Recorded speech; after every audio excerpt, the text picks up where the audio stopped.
So in this slide, I'm going to talk about how to really stay consistent. This is going to take a big effect into your future trading performance. And this is, I would say, more important than the patterns. And as long as you keep staying in those rules, then you should be good to go into your trading in the future. So first one I want to go over is don't trade anything that you don't know, especially that ETFs, biotech stocks, energy stocks.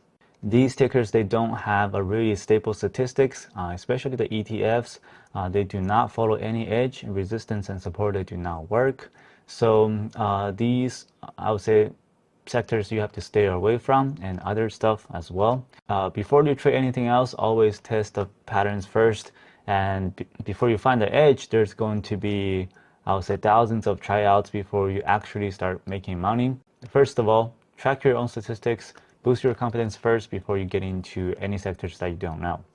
Also, there is regular emotion that's called FOMO, and a lot of people tend to get really FOMO if they see anybody that are on Twitter making money or on social media making profits left and right.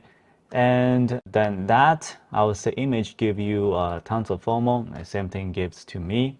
Once I found my edges and patterns, I stopped looking at social media because trading is all about yourself and self-improvement, and also setting up hard criteria for yourself. So if you feel FOMO, and I would suggest write your criteria down on a white paper. Then before you short or buy any pattern, buy stocks to see if they fit any patterns that fits the hard criteria that you wrote down. And that should control your FOMO. And if it doesn't fit the criteria, just don't trade. So in this way, at least it will keep you from making random trades. And random trades is, I would say, the most harmful trades that you can make especially if you're a beginner trader, because these random trades losses, they add up, and they can add up to a big chunk within a year. So keep paying attention to that. And also, you have to consistently tracking. Doesn't really matter if you found your edge or not. Market is always constantly changing. So adjusting your criteria and constantly adapting the market and tuning your strategy is the major thing that you want to be able to do while you are updating your strategies.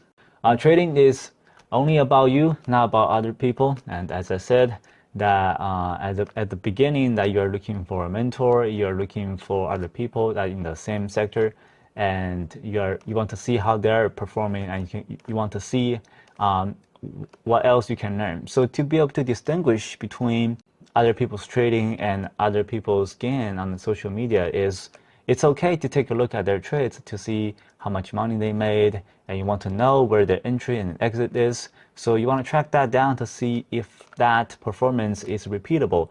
If it's only one-time thing after you tracked for 150 times, then those trades are not something you want to copy. Always, I would say, take stuff from others and always keep a doubt on their patterns, because you want to see on yourself and track your own statistics to see if you can actually make that profitable and be consistent with it. So also you need an unbreakable risk management, because trading is all about managing your risk other than patterns. It's because first you need the edge, second you need to manage your risk. For example, let's say you made 10 trades in a row that are all green and you're really happy, and your ego is starting getting out of control, and all of a sudden you make a trade that doesn't fit your criteria and you made a mistake. This is where risk management can come in and protect you, is because if you set a max loss on a trade, then you should help you to cut your losses quickly, and once you reach your max loss, then you just move on to the next trade and you can make it back pretty quickly.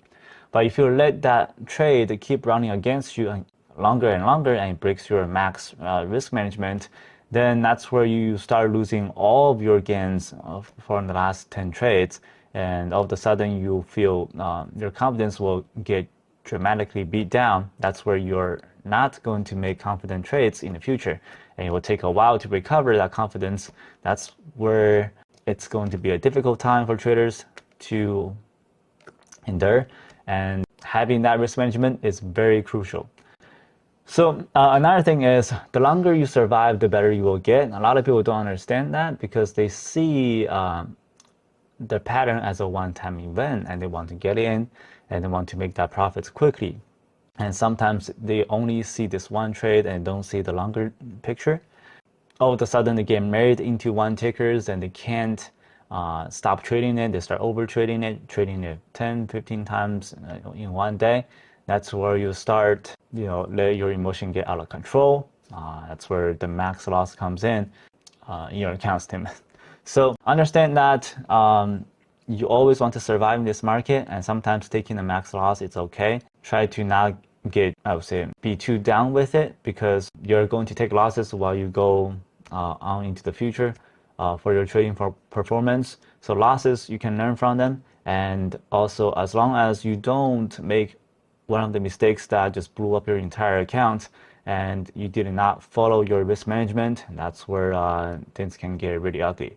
So losses is going to be there all the time, as long as you learn from your losses, and the longer you survive on the market, the more experience you will gain. That's where you can get a lot better in the future. So that's something most people don't get, and that's why I want to track the frequency of the pattern to see how many times they happen per year, so you can see the bigger picture. You don't have to focus on specifically one ticker in that one day. One more thing I want to cover is don't predict, only react. A lot of people tend to make predictions in different charts, and they see a ticker that went from 3 to 5 and they want to predict, oh, I'm going to predict this stock is going to reach $10, going to reach $15. Personally, for me, I've been trading for 8 years for now. I still couldn't predict exactly where the stock is likely to go. And sometimes I do have a feeling that where the stock is going to stop. Let's say gap up short or bounce short, typically they bounce 20 to 25% after open, but there's that 5% gap. I don't really know where exactly it's going to stop. So a lot of people tend to predict, okay, I'm thinking this stock is likely to go to 8.5, 10.5, 10.2. Those things are nonsense. Do not try to predict the stock where it's likely to go, only react. If the stock goes into a range, that's where you want to use your level 2 skills, use your statistics to be able to top take a ticker, and do not try to predict exactly where it's likely to go. And that's something I don't want to focus on, because in trading, because you don't know where you want to short at, and you have to take multiple entries on your shorts, that's where you can get your average much better. If you only have that one price point, let's say 10.2, you're not going to trade anything other than reach 10.2. That's not ideal. That is not trading, because nobody knows where it's likely to go. So you react based on the average statistics, and once you see a level 2 stuffing, let's say the candle equals 10% of the float, then that's where the stock is likely to top. You will also want to short into strength. So that's something you have to take practice into. I'll be going over those concepts in the later slides, and moving on to the next one.